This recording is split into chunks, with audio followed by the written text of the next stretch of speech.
어떤 율법 교사가 예수님께 질문을 합니다. 본문에 그냥 나온 대로 예수님을 시험하고자 하는 의도를 가지고 질문합니다. 선생님, 무엇을 해야 영생을 얻을까요? 라고 하는 질문을 하죠. 당시에 모든 사람들이, 유대교 안에 있었던 모든 사람들이, 그리고 심지어는 예수님도 그렇게 실제로 답하시고요. 그리고 뒤에 나오는 사도 바울마저도 이 질문에 대해서 공통적인 답들을 갖고 있습니다. 그것은 바로 오늘 다시 율법 교사의 입을 통하여서 이제 고백되게 되는 27절의 내용입니다. 우리 27절 한번 같이 읽어보도록 하겠습니다. 27절입니다. 시작. 대답하여 이르되 내 마음을 다하며 목숨을 다하며 힘을 다하며 뜻을 다하여 주 너의 하나님을 사랑하고 또한 내 이웃을 내 자신과 같이 사랑하라 하였나이다.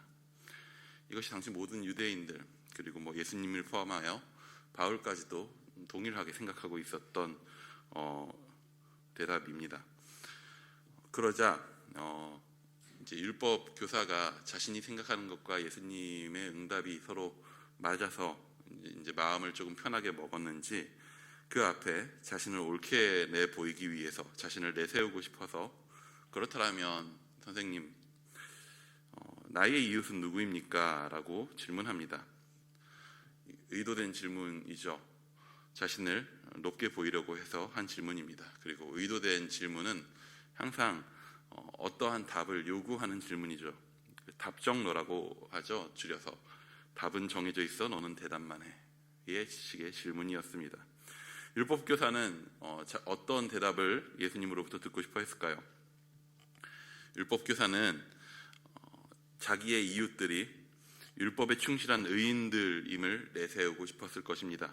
자신이 얼마나 대단한 사람들과 얼마나 의로운 사람들과 어울리고 있는지, 그 사람들과 얼마나 좋은 관계를 갖고 있는지, 내가 내 주변에 있는 율법교사와 서기관들 그리고 바리새인들, 제사장들, 종교 지도자들, 당시의 사람들이 우러러드는 사람들과 얼마나 좋은 관계를 갖고 있는지, 이를 통해서 결국에 자기가 또 얼마나 의로운 사람인지를, 어떤 부류에 속하고 있는 사람인지를 드러내어 보여주고 싶었을 것입니다. 그런 대답을 원했을 것입니다. 그런 그의 답이 정해진 물음 앞에 예수님은 한 가지 이야기를 들려주십니다. 그 이야기는 이렇습니다. 어떤 한 사람이 예루살렘에서 여리고로 내려가고 있습니다. 예루살렘은 굉장히 높은 산지이고 여리고는 굉장히 낮은 곳에 있습니다. 그 산길을 내려가죠. 원래 그 길엔 도적들이 많았다고 합니다. 그러다 보니 예루살렘에서 여리고로 내려가던 지금 그 사람도 도적을 만나게 됩니다. 그리고 그 도적은, 강도는 그 사람을 거의 반 죽여놓고, 그렇게 때려놓고 버려두고 갑니다. 내비두면 죽을 수밖에 없는 상황이었을 것입니다. 그런데 시간이 지나 그 사람이 쓰러져 있는 그곳으로 한 사람이 지나갑니다. 바로 제사장이었습니다. 예수님이 지금 이 말씀을 하고 계실 때에 제사장이 지나가고 있었어 라고 사람들한테 이야기했을 때 사람들이, 혹은 같이 말씀을 듣고 있었던 그 율법교사가 나름 안심했을 것입니다. 기대했을 것입니다. 아, 사람이 지나가는구나. 아, 그 사람이 제사장이구나. 그가 그를 도와주겠지. 그런데 예수님은 충격적인 결말을 말씀하십니다.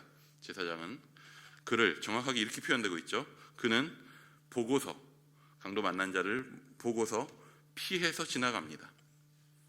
어떤 상황인지 보았고, 보고 판단하였고, 판단의 결과로 그를 피해서 지나가 버린 거죠.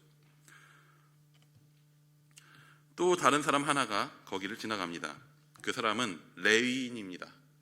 예수님이 레위인이 지나가고 있다라고 말했을 때 사람들이 또다시 한번 기대했을 것입니다. 그도 종교 지도자가 아닙니까? 성전에 봉사하는 사람 아닙니까? 사람들이 기대했을 것입니다. 그런데 그도 어떻게 합니까? 보고 피해서 지나갑니다. 앞에 두 부류의 사람들, 제사장 그리고 레위인들 모두 아마 이 질문을 처음에 했었던 율법교사가 자신의 이웃이라 내세우며 자랑하고 싶었을 그런 사람이었을 것입니다. 그런데 그들이 모두 죽어가는 사람을 구하기를 피하고 지나가 버렸습니다. 거기 모인 모든 사람들이 실망하고 있었을 것입니다. 그때에 또 다른 사람 하나가 지나간다고 합니다. 우리 33절 한번 같이 읽어보도록 하겠습니다. 33절입니다. 시작. 여행하는 중 거기 이르러 그를 보고 불쌍히 여겨. 예수님이 위해서 사마리아라고 하는 사람이, 사마리아 사람까지도 아닙니다.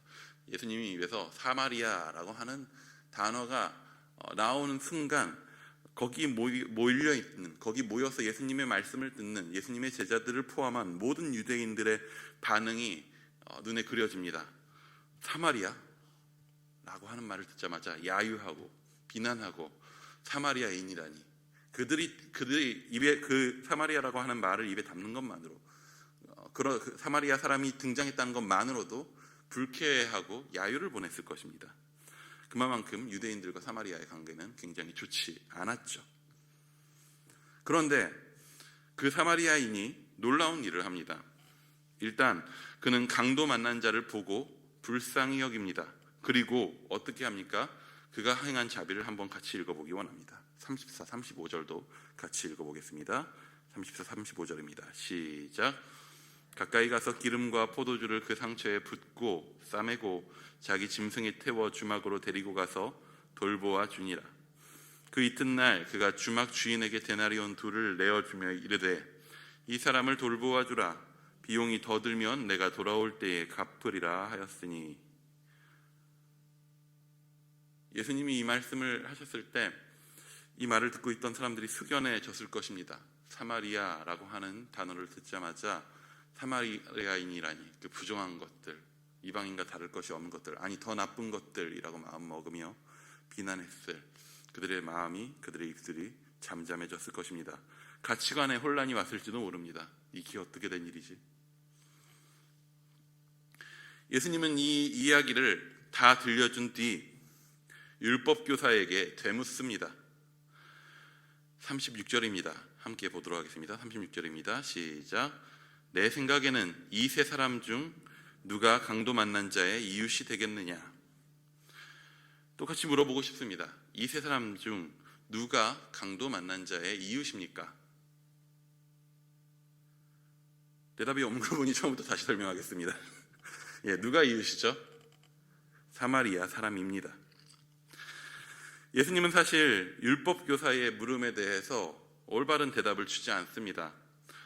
율법교사의 원래의 질문은 이것이었습니다. 누가 내 이웃입니까? 어떤 사람이 내 이웃입니까? 왜냐하면 이웃을 사랑하라고 하셨으니까, 이웃을 내 몸과 같이 사랑하라 했으니까 누가 내 이웃인지를 물어본 것입니다. 근데 예수님은 그 질문, 율법교사의 질문을 비틀어서 다시 그에게 질문합니다. 너는 누구의 이웃이냐? 우문현답이라는 말이 있습니다. 어리석은 질문에 대해서 현명한 대답을 통해서 질문을 바로 잡는 것입니다. 오늘 본문의 내용은 굳이 따지면 우문현문이라고 할 수 있습니다.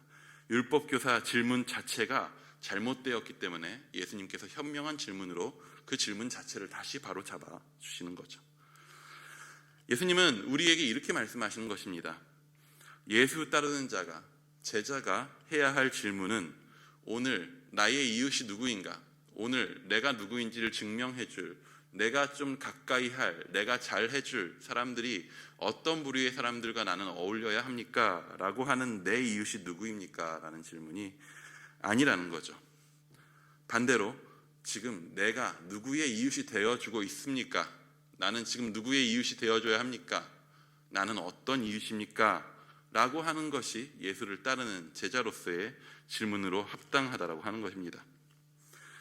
세상을 살아가다 보면 오늘 등장하는 율법교사의 그 마음으로 우리가 살아갈 때가 참 많습니다.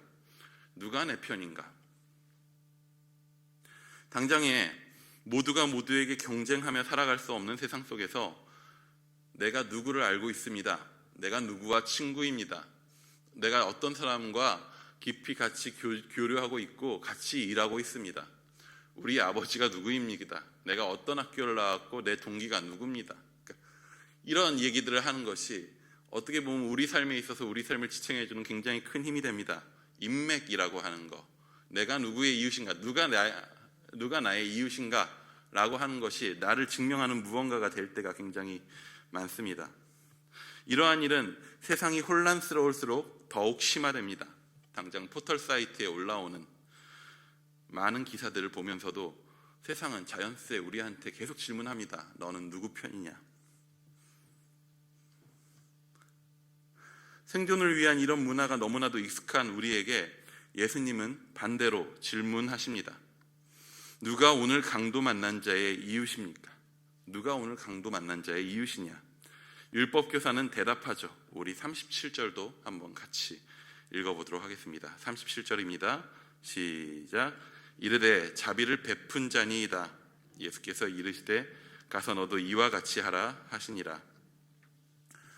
사마리아인이라고 하는 그 단어를 입에 올리기는 불편했는지 어쨌는지 율법교사는 그래도 양심이 있는지라 정확하게 대답합니다. 사마리아인이요 라고 대답하지 못하지만 자비를 베푼 자가 바로 이웃입니다 라고 이야기하고 있죠. 사마리아인이라고 하는 그의 출신 성분이 어떠하든 우리는 이 이야기에서 그 사마리아인이 진정한 이웃이다 라고 하는 것을 쉽게 알 수 있습니다. 그리고 우리도 동일하게 알 수 있죠. 우리가 되어주어야 하는 이웃의 모습은 무엇인가? 오늘 나를 도울, 나의 모습을 세워줄, 내가 누구인지 증명해줄 내 이웃은 내가 가깝게 어울려서 내가 옳은 사람인 줄을, 의로운 사람인 줄을 드러낼 수 있는 내 이웃이 누구입니까? 혹은 내가 어울리면 안 될, 내가 어울리기 싫은, 함께하기 불편한 그 사람들은 누구입니까? 라고 편을 가르고 선을 긋기 쉬워하는 시대 속에서 예수님은 우리에게 네가 가서 이웃이 되어주고 너도 가서 그 사마리아인과 같이 하라 라고 말씀하십니다. 우리가 우리 스스로에게 끊임없이 질문해야 합니다. 우리는 제자로서 이렇게 우리 스스로에게 질문해야 합니다. 우리는 이웃입니까? 예수님은 모든 일을 위해서 자신을 내어주십니다. 이웃을 넘어 친구를 위해 자기 목숨을 내어주는 친구가 되시기까지 우리를 위해서 우리에게 친구가 이웃이 되어주셨습니다. 우리는 그 사랑에 감격해서 그분을 받아들이셨죠. 그분이 나를 사랑하셔서 내가 하나님을 사랑하지 않을 수가 없어서 그의 사랑을 받아들이고 하나님을 사랑하게 된 사람들입니다. 예수님은 그런 우리에게 말씀하십니다. 내 이웃을 사랑하라.